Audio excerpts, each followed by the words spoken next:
दोस्तों पहले पुराने आयरन को इस तरह खोले। इसका जो पुराना कॉइल है डैमेज हो गया है। आपको पहले उस डैमेज कॉइल को हटाना है। इसके लिए पहले इस नट बोल्ट को खोलना है इस तरह। फिर इसके बाद नया कॉइल इसमें डालेंगे।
आयरन का बॉडी साफ करने के बाद देखिए आपका नया कॉइल का पैकेज इसमें नया कॉइल है। ये 450 वाट का है।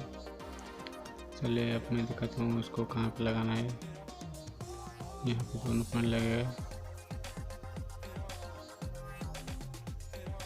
चलिए पहले इसको रखते हैं। उसके ऊपर ये नए कॉइल को इस तरह डालना है, रखना है। उस पॉइंट को थोड़ा ऐसे ही कर दीजिए। वायर कनेक्शन करने के लिए आपको आसान होगा। उसके बाद ये पुराना आपका आयरन का पुराना बॉडी को इस तरह थोड़ा साफ करके उसके ऊपर रख दीजिए।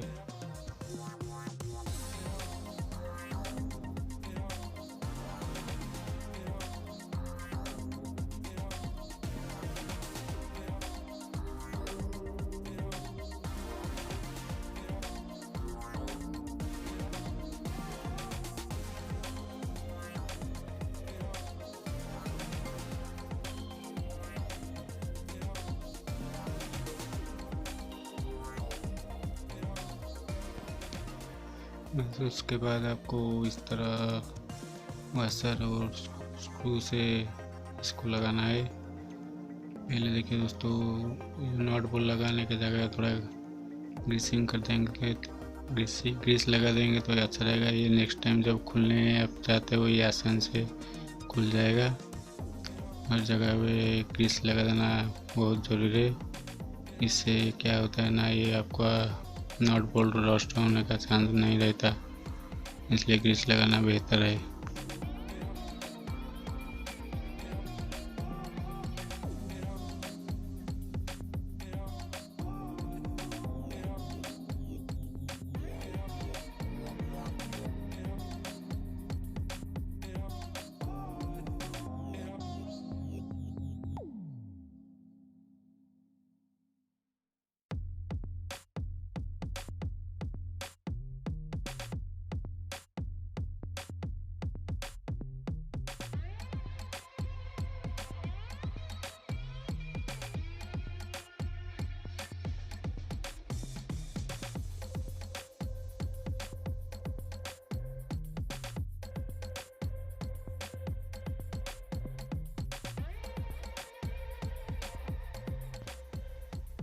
चलिए अब इस आयरन को टेस्ट करके देखते हैं कॉइल ठीक है या नहीं, या ये कॉइल बॉडी शॉर्ट दिखा रहा है या नहीं। अब देखिए मैं सीरीज से इसको चेक कर रहा हूँ, ये ठीक है। ये बॉडी शॉर्ट नहीं दिखा रहा है, यानी ये अब ठीक है।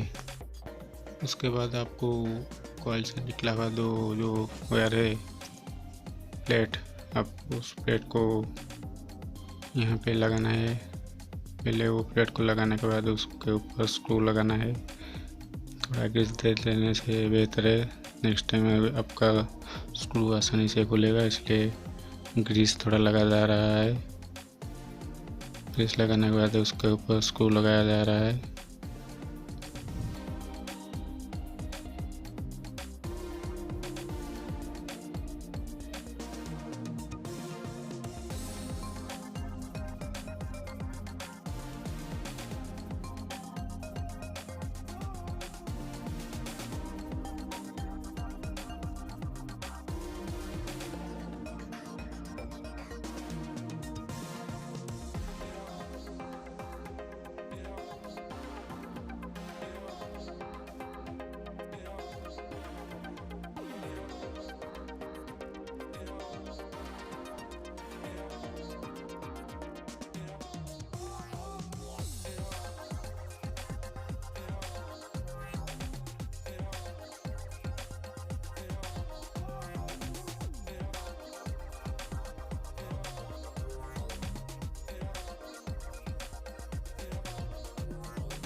ये जो दो वायर है इसमें स्विच लगेगा, एक स्विच के ऊपर हिस्से में और दूसरा वायर पावर पॉइंट के जो वायर ये जो डाला जा रहा है इसमें जो न्यूट्रल है उस न्यूट्रल के साथ एक येलो कलर की वायर लगेगा और दूसरा जो येलो कलर है वो स्विच के ऊपर हिस्से में लगेगा। ये पावर कट का जो फेज है वो स्विच के नीचे लगेगा।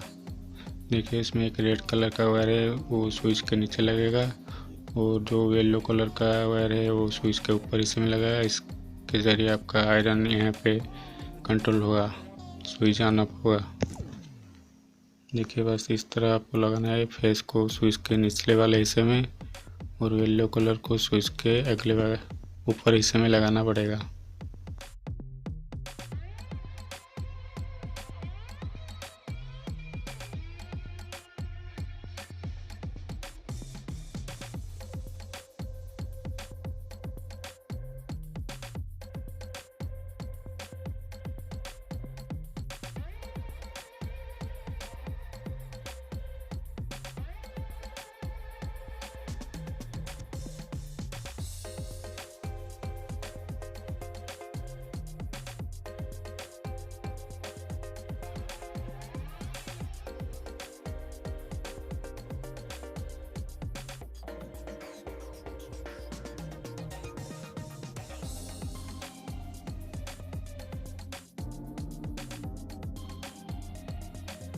चलिए अब स्विच तो वायर कनेक्शन हो गया। चलिए इसको इस स्विच को यहाँ पे स्क्रू से टाइट कर देते हैं। बस इस तरह आपको लगाना है,